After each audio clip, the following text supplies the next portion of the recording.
Hey there, we are live, and I'm in Heidi. Turn the volume. I'm sorry. I clicked start, and you said, "Let me turn the volume up." I'm Luke T. Barnett. This is Author Live. I'm here with Heidi Lyn Burke. She is a very prolific author and host of the Facebook group Clean Indie Fantasy, and she's in a number of other Facebook groups. And you have recently a book coming out. Is that right? Did I lose you? I have one launching in 5 days. Okay, there you go. Yes, Heart of the Key there. I hope my internet's going to hold up. It's been doing okay today, but you never know with this thing. Yeah. Well, we'll get through it. Can you say the title one more time? I think you put out. Oh, I said I have a book coming out on the 27th, so that'd be in 5 days.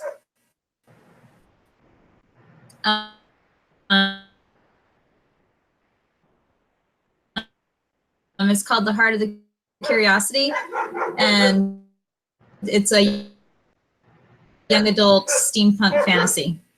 Ooh, steampunk. I love steampunk. I think steampunk is awesome. I plan to write one eventually, but right now I'm stuck in fantasy. I like it too. I like the aesthetic. Yeah. It's fun to look at. Do you do any cosplaying with that? Yeah, I like to throw some majesty. A little bit. So tell us about your aesthetic. Yeah. Fun to look at. We're a little doing a little cross. The Heart of the Curiosity is about a magical theater.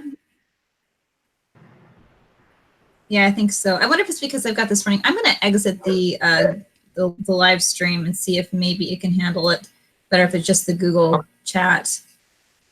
Maybe that'll help. All right, there we go. So Heart of the Curiosity is about a theater. It's a magical theater.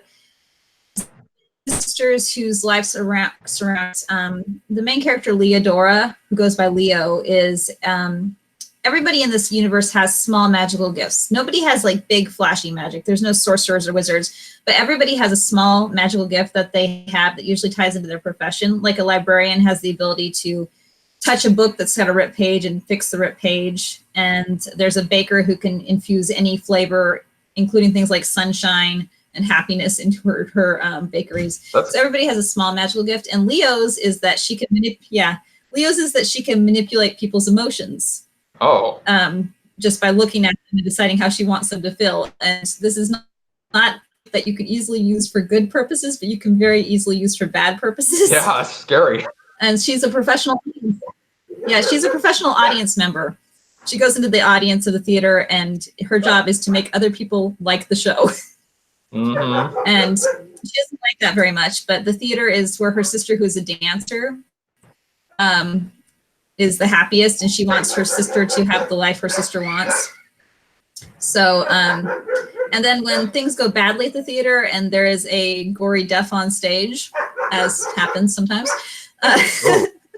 they have to go on a treasure hunt within the theater to find a mythical power source to save the theater from a greedy businessman who would take it over. Wow. Yeah. That's such a mix of real world, corporate type stuff with mythical, magicals, and steampunk thrown in. That's pretty cool. Yeah, well, steampunk has that whole Victorian theme with like the Industrial Revolution and the those big monopoly guys. I'm just gonna. So it's like you have that whole sense of like progress and business advancing, and then like also just like all these like class issues, which are fun to play with. And when you throw some magic into it, I think, to me, that just even more fun. Yeah, totally.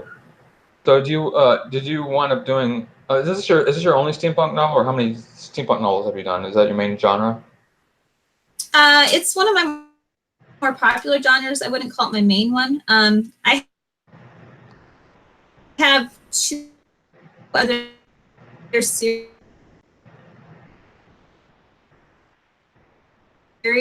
that are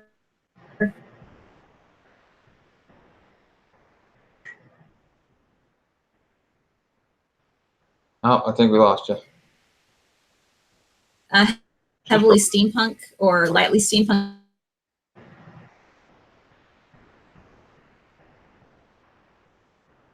Depending on my mood. Okay.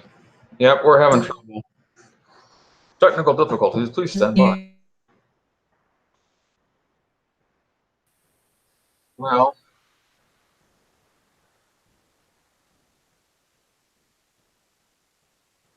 Hey Heidi, if you can still hear me, why don't you try to exit out and then jump back in? Maybe that'll fix things. While she's trying to do that, Heidi Lyn is, I don't know, Heidi Lyn Burke or Heidi Lyn, how do you say it? She's also the moderator of a Facebook group, Clean Indie Fantasy. And I'm still in that group actually.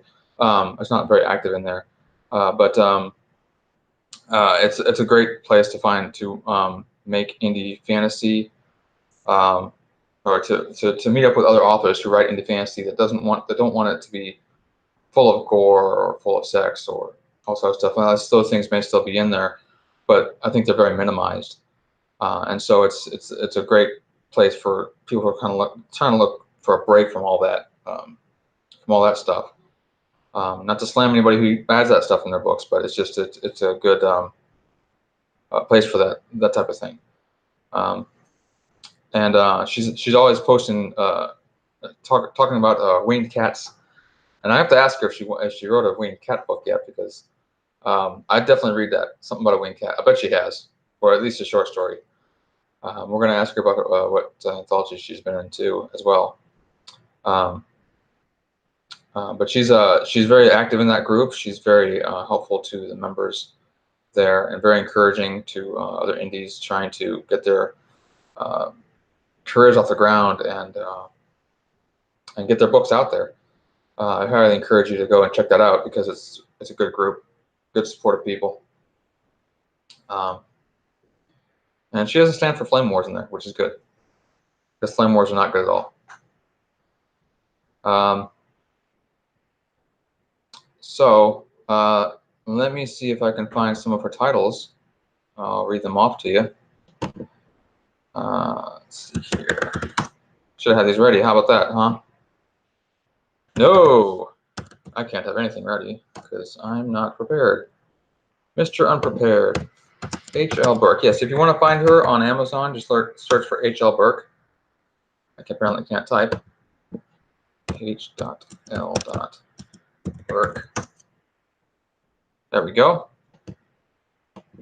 So some of her titles: Paws, Claws, and Magic Tales, a Fellowship of Fantasy anthology. Yeah, she's also part of Fellowship of Fantasy, which I'm not exactly sure what that is because I'm not a part of that, but I will ask her about that. Fellow, the Green Princess trilogy. Oh, Fallow, excuse me. Cora and the Nurse Dragon.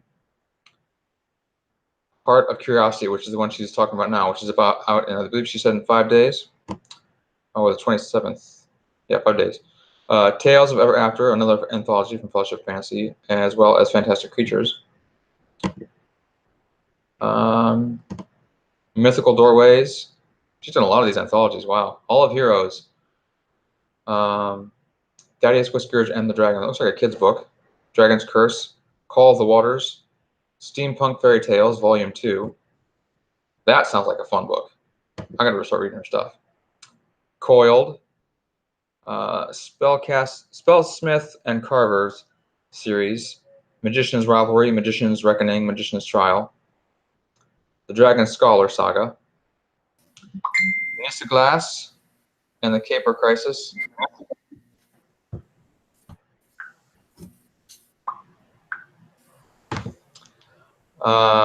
Let's see. Hello? Yes, there you are. Hello. I reset the router. I was just reading off your titles to the audience. So I reset the router. Hopefully, sorry about that. Technology. It's awesome. Sorry. Demon possessed. Okay. Well, hopefully that doesn't happen again. Thing, but yeah. The internet here makes absolutely no sense. Sometimes it's perfect for hours and hours, and then all of a sudden it decides it wants to disconnect. And yeah. What are you gonna do? But anyway, yeah, I do have a few steampunk titles as well. Yeah.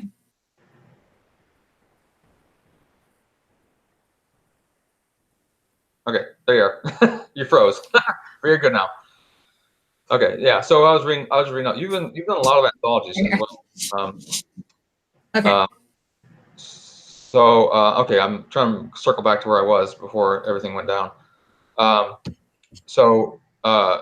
Is this book that is going to be released on the 27th? Does this take place in the same universe as other books, or is this in a series, or where's that set? It's a standalone. I like to do a standalone every so often as a break. It's much less pressure than writing a series, and sometimes I get an idea that just supports itself. I do like to do little Easter eggs that suggest some of my books are in the same universe, but if so, it's not obvious. It's like little things like I'll mention the other countries that my stories take place in as like side places far away in these other books.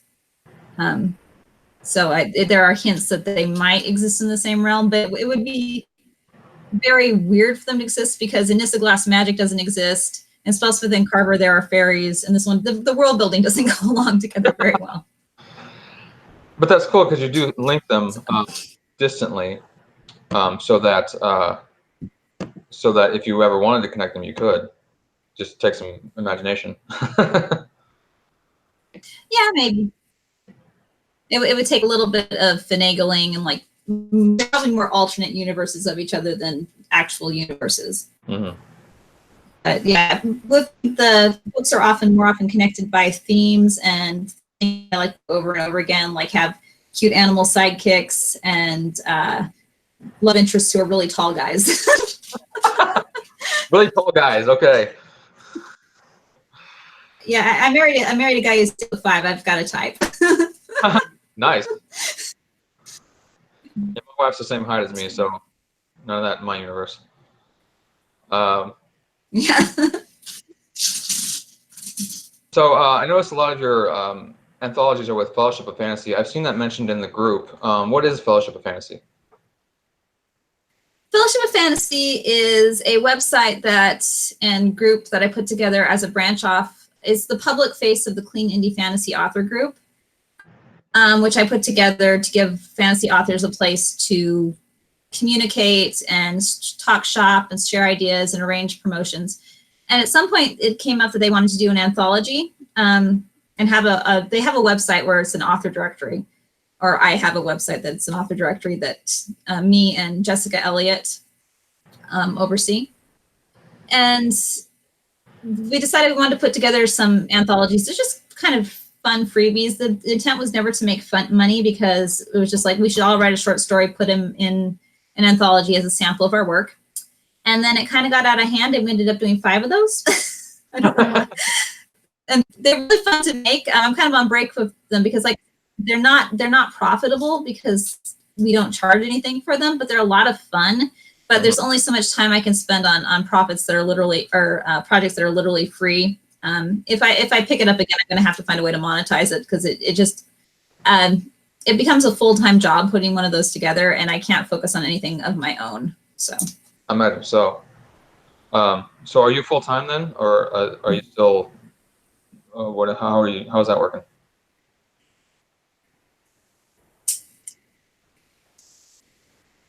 Well, I was never full-time anything. I'm a military spouse and I have 2 daughters. Okay. And we moved around a lot. So me having any sort of a career was always iffish. So I make part-time money. So I guess I'm a part-time writer. I've recently started working part-time at a fruit cannery. Oh, there you go. Just because my husband's getting out of the Corps and we need some extra income. So yeah, so technically I'm working 3 jobs right now if you count motherhood. Oh, I definitely count. And they're all like part-time. Like I'm 25 hours. Yeah, I'm 25 hours a week as a receptionist at a fruit cannery. I am full-time as a mom, and then I squeeze in my writing on the side when I can. Yeah, that's tough. My wife's So, my wife's full-time mom, and she stays home with the kids and homeschools them, and she's trying to start a business where she's supporting young moms, um, and and she's writing her first book too, her first nonfiction book. So, and it's tough on her, so I can imagine. I wanted to ask you what it's a lot to handle, yeah. Yeah, it is. Let's see. So one thing I've noticed you seem to like a lot is the theme of winged cats. And I seem to remember you mentioning a few times that you were going to write a winged cat book. Have you ever done that? No, not really. I haven't. Well, yes, I'm kind of working on one right now. There's the series I'm writing now takes place in kind of a land that's always pretty cold, and so it's mythical North Arctic Circle, and they have cat owls, which are also called meows, because of course they are, and meows, and they're kind of like yeah. They're cat griffins, basically. So they've got cat heads, cat front paws, back owl talons, and long owl wings. And they embody the best parts of cats and owls, and I like them very much. My friend has my main character has a pet cat owl named Saul, who is a white cat owl, and she loves him very, very much. He protects her with all his life. So yeah, I think I also take somewhat responsibility for my friend Janine Ippolito having a cat dragon in her books. Yeah. Influenced her, did you? So we've got cat dragons, which, yeah, a little bit. I'm like, cat dragons, if your book had a cat dragon. So that's kind of the unofficial mascot of our we do a podcast together called Indie Book Magic. We try to do one a week, but it's the cat dragon is our logo. Nice. I'm gonna look that up. I just really like cats. Hey, you want to do what you like? More power to you. What was the name of that podcast again? Yeah. Indie Book Magic. Indie Book Magic. Of course, I picked one of my kids' markers that is completely out of ink. Yeah. Yeah. Okay. Yeah, we talk a lot of writer stuff. Just talk sometimes. That's cool. So what was the inspiration behind wanting to make the Clean Indie Fantasy group?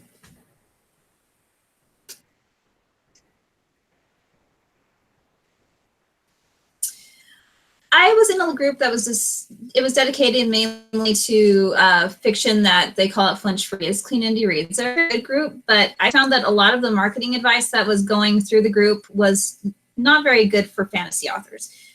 Fantasy readers often have a different mindset than, say, romance readers or mystery readers. And a lot of the marketing advice that I thought was being held, it was like people would tell you, oh, do this, this. And it worked really well for the romance writers. It worked really well for the mystery writers. But a lot of times it was missing the mark for fantasy authors. And a lot of times I would get into group promotions and it would be my dragons sitting there among all these like hugging couples on the other book covers. And it just didn't feel like I was reaching the right audience by going that broad. So I said, well, I'm going to go over here, and anybody who wants to join me just to talk fantasy, come, and we'll see what we can do. We're not, when people hear clean, I think they think squeaky, squeaky, squeaky clean, like, written so that an 8-year-old does it, where we're aiming. We like to think, I like to compare it to like Marvel movie and below. You can have violence, you can have a little bit of swearing, you can get some, sensuality in there. But we just want to be clear that we're stuff that's, you're not going to find a lot of heavy you're not going to find any erotica, you're not going to find a lot of heavy like torture porn, you're not going to find like F-bombs every other page. It's just a niche for people who want something maybe not just written for young children or great grandmas, but at the same time that they're not really afraid to show their teenagers. Yeah, no, I appreciate that very much. It's oftentimes, I'll pick up a book and I'll think, okay, this is by so and so author, and you know, I've heard about them a lot. They're supposed to be a really good author. I open it up, and then it's just F-bombs left and right, and it's like, you know what? I don't want. I have to deal with that in my job. I don't want to deal with it when I'm trying to get away from the world and enjoy good stories. I mentioned my husband's in the Marine Corps. I had to deal with it like at doctor's appointments because Marine Corps corpsmen or Navy corpsmen, no filter. Oh yeah, yeah. So I'm not as sensitive to it as some people because it's just part of the lifestyle where I've lived a lot of my life. But at the same time, it's not how I write, and it's not necessarily what I know. I know my readers don't want that. So yeah, and that's important, knowing your readers. That's really cool that you were able to just to really focus on your readers and serving them by giving them what you know that they enjoy. Yeah, on some degrees, it's what I enjoy too. I used to be a little more sensitive than I am now. I think I'm getting old and cynical, but I've got a certain attitude. I think it's why I also kind of flip back and forth to young adult so often, because I just can't be cynical and dark. It's just not in my nature. I've got my cat owls, and I've got my fluffy cats. That's just who I am, and I want to apologize for that. There you go. No, don't apologize for it at all. That's awesome. I think that's really cool. Okay, so what's oh yeah, I wanted to ask you that. You mentioned that the advice for romance authors or other genre authors didn't really fit with fantasy authors. What was the main thing that separated the two, in your opinion? I think that with a romance or a mystery, there's not that fantasy does not have its formulas. It has its tropes. It has its set things. Right. But I don't think the average fantasy author goes in saying, I want something that's exactly like that book that I just read. You know, they want something a little new and different every time. I like to call it the secret sauce, because you can have a pretty standard hero's journey plot, right? Right. But I think a fantasy reader needs to know what is different. What makes this better than, say, just reading Lord of the Rings for the 100th time? And so they're looking for something unique. They're looking for something different. Whereas a lot of times romance is being careful not to upset the apple cart by providing something that's too off different. Lather, rinse, repeat. It's like, I like to compare it to romance readers and mystery readers are diners going out to eat and wanting a good steakhouse. Right. And they don't want you to reinvent the steak with like a lot of weird additives and stuff. They just want their good steak. And that's fine. You got your good steak. A good steak is great. But a fantasy reader is more often that hipster who wants you to try the Romanian Mexican fusion place down the road. You know, something new and different and wants to know what's new on the menu. I think that's the different mentality you get. It's somebody who's looking for something a little bit off the wall and weird versus somebody whose escapism is a little more found in like those safe, familiar tropes that happen over again. There's also the other thing that romance authors, there's a very specific branding for different covers. So if you ask a romance reader if they like this cover and they do, it can often mean you're not really hitting the right audience. Like the romance has a very, very set of cover tropes of the hugging couple, and then it's just what they expect. And that doesn't really sell fantasy. They also don't like it when the names are hard to pronounce. Yeah, that makes sense. Which is a problem. Yeah, that's definitely a problem in fantasy. I saw a meme once that said that I write fantasy, which means I can't pronounce the names of my own book. But I have never said, I'm a huge Lord of the Rings fan. I still don't say Galadriel right. I never do. I like my way better, and I'm sticking to it. It doesn't need that extra A. There you go. I probably don't say it right either, so oh well. Yeah, I think you're right. You're dead on about that whole thing about fantasy writers wanting something new and different, because I think that's the whole point of fantasy is the strange and the different, with a little bit of the familiar sprinkled in, but not necessarily. You know, it's a range, I think. Yeah. But I think that's what's appealing about fantasy as opposed to what's appealing about romance and about mysteries and thrillers, and is that it's not the same old, but it's like you said, it's like this same basic formula, just put in different settings. It's a framework, and to some extent, you know what to expect. It doesn't mean that a mystery or a romance can't surprise you, right? But they have to hit those expectations, or else their readers feel like they weren't fulfilled. And a lot of times in fantasy, they do have their expectations, but they're different expectations. Yeah. Well, they're different each time. Yeah. I remember seeing one of Brandon Sanderson's lectures, and he was talking about how he and an associate of his wrote these two books that subverted the whole genre, and his friends failed and his didn't, because his friend started out as your typical fantasy, and then he completely pulled the rug out from under his readers. So the people that wanted typical fantasy got their point and put the book down. And the people who wanted something different didn't even get that far. Whereas Sanderson started with the premise that the whole genre was subverted, and so he started from that point and went on, so people knew what to expect.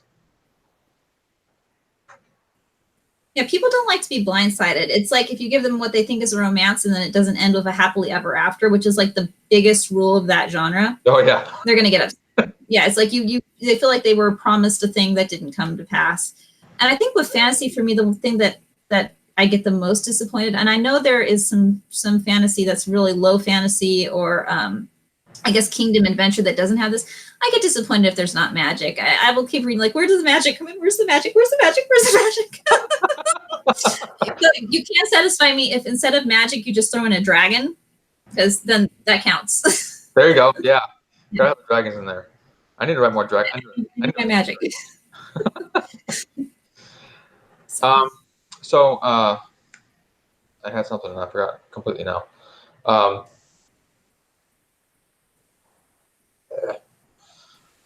Okay, so anyway, oh yeah, that's what it was. I was going to ask you, what is it you find to be the hardest thing about being an author? Oh, it's hard to know.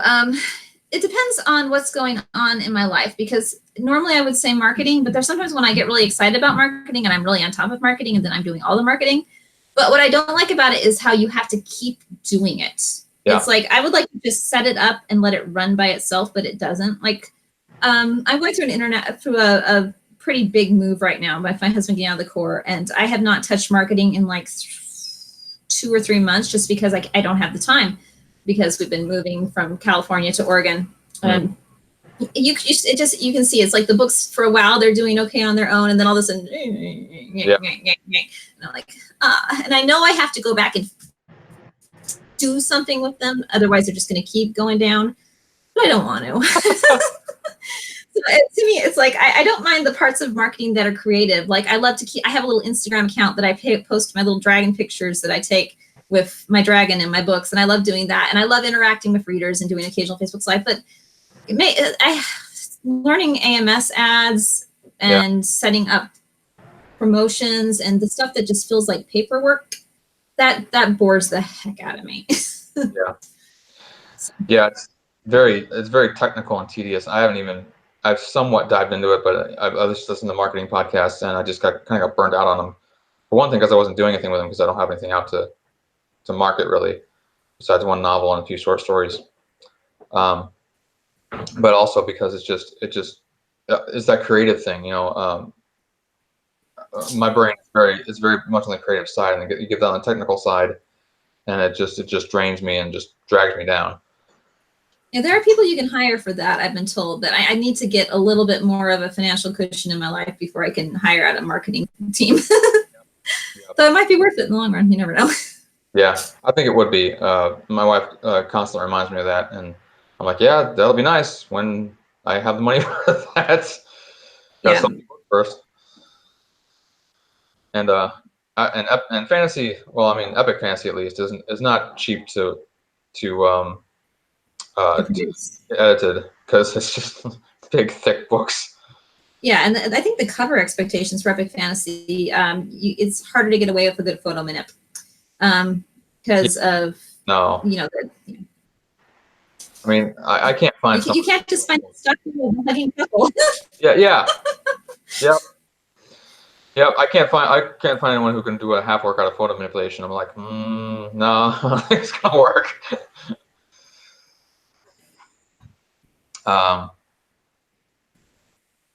Oh, we're doing so good. I think we may have lost you again. That's okay. Yeah, I can be. Okay, there you are. Okay. So, have you Yeah. have you written I have a epic? snow globe. Or is your main? Oh, yeah, there you go. Nice. Have you written epic fantasy, or do you? I am not a big epic fantasy reader. I like Tolkien a lot. I like Lord of the Rings. I am a big Lord of the Rings fangirl. But everybody else I've tried, I just haven't been able to get into. I tried Jordan. I tried oh dang, I can't remember now. A couple different options, and it's to me I like it's very broad and sweeping, and I like really small personal stories. I'm much more interested in whether or not the guy gets the girl than I am about whether he saves the kingdom. And it's much more interesting about whether somebody who has a strained relationship with his father. I'm more interested in whether they're going to patch that up than whether or not the kingdom's going to be ruled by whoever. So I tend to write smaller personal stories that take place in. I've written stories that take place in a single house or a single town. I don't like quests. I like to get down and focus on the little details of what makes people. And epic fantasy can allow for that, but at the same time, there's that expectation that the stakes have to be the whole world. Yeah. So that kind of distracts from the little stories that I like to tell. I did try it once in kind of an attempt to write something I thought my husband would like. It didn't really sell very well for me, and I tend to do better when I stay focused on my romantic and light fantasy roots. Yeah. Yeah, well, stay focused on your what impassions you, what you love to do. I think that's the main. Yeah, I've always made a career out of chasing shinies. So yeah, if it's shiny to me, it's usually shiny to the reader. And it's weird. The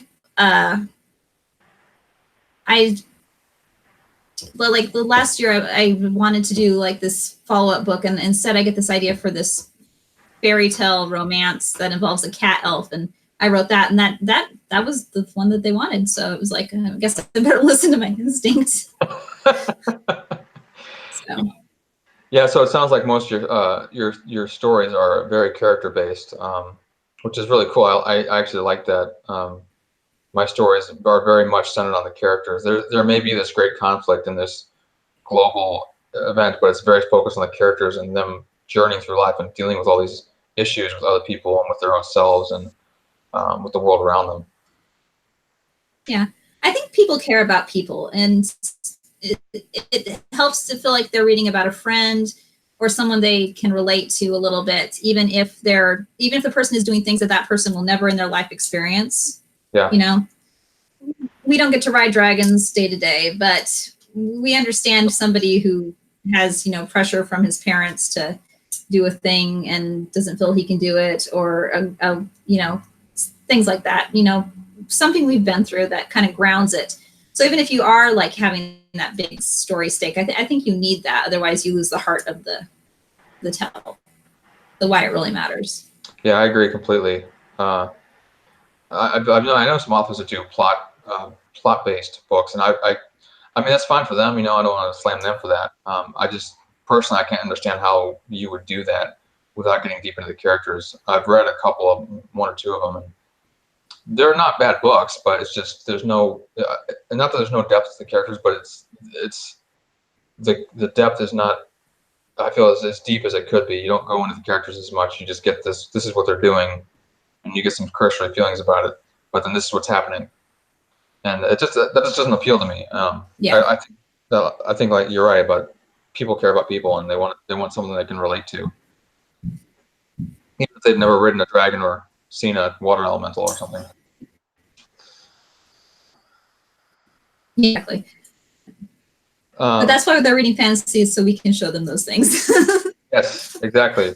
Because it would be awesome to ride dragons and say, I wish I could ride dragons, so here it is. Yes, exactly. So have you read any of the Dragon Riders of Pern series? Margaret, her name just went out of my head. Oh, I shouldn't know either. Anne McCaffrey. Yes, that's right. I think I've read one, because that's the one I had on my shelf when I was a kid. I don't think I read more than one of them, but I know I've read one. I think I'd read the first in the series, and somehow I don't think I realized there was a series. And then when I found out later, I just never went back. It's one of those things you do. Yeah. But I've definitely read one. I like her approaches to dragons. Is like she approaches it as like science fiction instead of fantasy, which was very unique. Yes. And I'm always up for a unique take on anything. Her worlds are a little grittier than my personal preference. I like a little bit more whimsy. So yeah. Whimsy's fun. Yeah. Yeah, I read. I'm more Diana Jones. Yeah, I read her Dragon Singer and Dragon Song series. I can't remember if it's Dragon Singer or Dragon Song. I love that series, but I could not get into her other books. They were just too, like you said, too gritty and too, I don't know, it just seemed a little too science fiction-y for me. But yeah, it's I was going again. So this is Author Life with the most forgetful host ever. So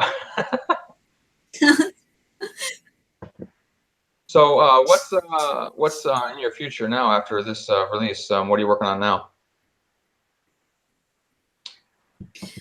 Well, okay, so I think it was in March I started writing or maybe April. I started writing what I thought would be this little one-off standalone fantasy romance about a princess. I wanted to play with the arranged marriage trope and have it be about a princess who decides that she needs the arranged marriage for political reasons. There's a thing she wants. The arranged marriage will get her the thing she wants. So she jumps at the chance and volunteers to marry a stranger from a foreign land and travel far from her home.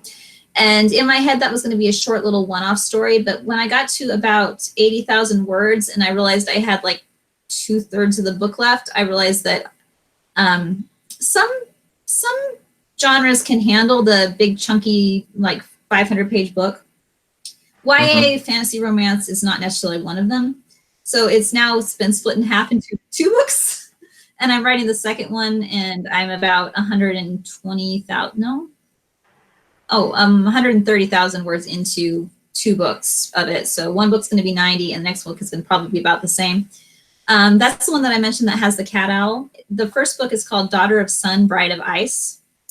I've kind of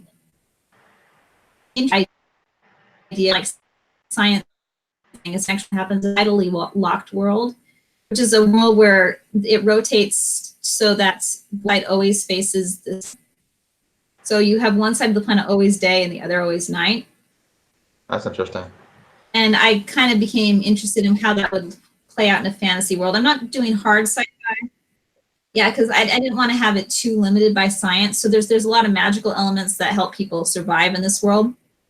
But the idea is this princess is from the day side, and it's always sunny there. It's kind of a North African-ish desert kind of society.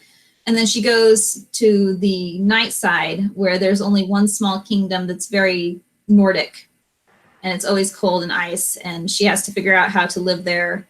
Well, she's going to marry their prince, and she may or may not follow one of her, and because that happens. And there's a couple things going on there. So yeah, it's got a little bit of a love triangle, but I think love triangles get a bad rap in YA fantasy because I personally used to associate them with girls who can't make up their mind, or that myth that somehow that there's a woman out there so desirable that these 2 men will fight over. And I'm sure those women exist, but I've never really related to them. I've never had 2 guys fighting over me very much. I got one, and he's enough. There you go. Yeah. So, but I think there are ways to do that trope where it's less, it's less about the fantasy of a girl being fought over by 2 guys, which I get is some people's, they're like guilty pleasure fantasy escape, but it's not a lot of people's. And I just wanted to focus on what it would be like to have this character who politically she wants one thing, emotionally she wants the other, and when those 2 things collide, especially because she's kind of she's kind of a little bit of a plotter. Like, I've never had a character who agreed to a murder assassination plot so easily. It was like somebody told her, well, you can have what you want if you kill the king. And she's like, okay. I'm like, Aaron, Wow. you cannot kill the king. A little self-centered there. He wasn't a very nice king. Well, okay. Yeah. He was a nasty guy, so she was like, oh, I'm fine with killing him. I mean, it was like, I had to stop her other ways. Kind of crazy when your characters So. get more out of control than you intend them to. Like, oh, don't go there, don't go there. Yeah. Well, you give them these personalities, and then they're like, well, you gave me this personality, and this is what I would do with it. And I'm like, well, you're not supposed to do that. People will hate you if you can't be a murderer. Yep. But people are people, and sometimes they are murderers. Yeah. Let's redirect. Over this way. Yeah, that's. Yeah. I had to throw other things at her to keep doing that. So what is it? So is it a challenge to switch between YA and your other non-YA stuff? And what do you have to do to straddle genres? Because I'm writing epic fantasy, but at the same time I'm writing a YA superhero high school story series. So, and I'm interested in that, how you transition and what the differences are there. For me, it's 90% age of character. Oh, okay. I mentioned before that the reason I tried to go towards YA is because I have a lighter, flippant tone. I have a hard time taking anything seriously, especially myself. And I don't want to be caught being all, serious. But I get accused of being a YA writer even when I think I'm writing for adults, just because I have this like some fun that I can't turn off. My characters are more likely to snark at a problem than yell at it.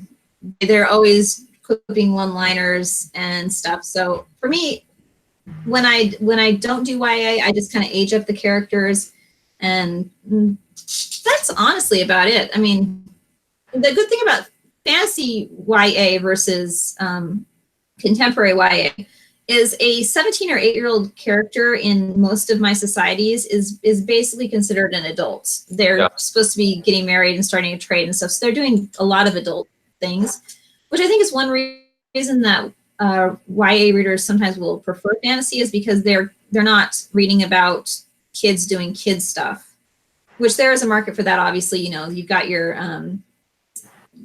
high school contemporary settings that people still want because they want to read about their lives too. But there's the kids who want escapism. They want to read about characters who get to do things they don't get to do. And that includes being taken a little bit seriously as an adult. The other thing I do is in YA, I kill off the mentor characters. Really? Since it's very sad, but they have to die. They have to die. Otherwise, the character doesn't get to have an adventure, because it's something that all parents know, but kids don't sometimes realize, is that good parents do not let them go on adventures. Yeah. It's dangerous. You miss school. And it just, if you have a child and they say, I'm going on an adventure, and you say, no, you are not. So in order for a kid to have an adventure, they either have to have really lazy parents or dead parents. And dead parents is usually easier to manipulate. Yep. So, you pull them off. if you're a mentor figure in my YA, you're probably dead. Yeah. That's actually a good point on what I'm writing. Not always, but like 90% of the time. Yeah. Yep. That's oh man. It just like makes me really re-examine my own works. But yeah, okay. Oh, that's okay. So that's interesting. So yeah, no, that's a good point, because in medieval times, which is most fantasy is based off of European medieval times, that a person around 16 or even 14 would be considered an adult and be, having to do adult things. Whereas nowadays, you're not an adult until you're at least 18, and then even then. Good. 26, I think, was the latest standard. Probably. So yeah, whenever you get off your parents' health insurance. Yep. Whenever I get out of the house. I'm hoping I don't have to wait that long for my boys to get out. Yeah. Get out. Go. Yeah. You can be like me. This is actually my parents' house right now because we're in the process of getting our own place. Right. And I mentioned the move. Yeah. So I bounced back for a little bit. So you said your husband's getting out of the military now? Yeah, he's been in the Marine Corps for 15 years, which is like 3 years longer than we've been married. He was going to be a lifer, but he did not intend to or plan to tear something in his knee pretty bad, and he can't do the physical fitness stuff anymore. So he's going to be separated. Because the Marine Corps, they want you in prime shape, but they do stuff that makes you get out of prime shape pretty quickly. So he's getting he's always complaining that something hurts right now, and the doctors are telling him he can't do it anymore. Yeah, that's tough. So that's not.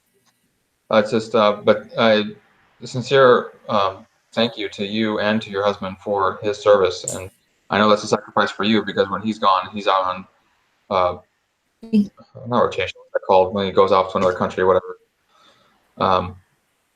Anyway, that's I know that's more of a burden on you. So. But yeah, no, it's much appreciated. Your guys' service to our country.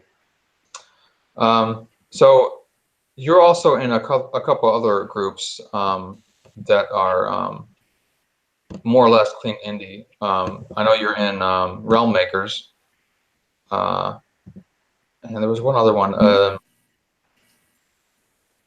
I can't remember what the other one was. Anyway, so it seems like because your stuff is light, do you find that your work is that your readers, you more gravitate to that type of readers because of the way you write?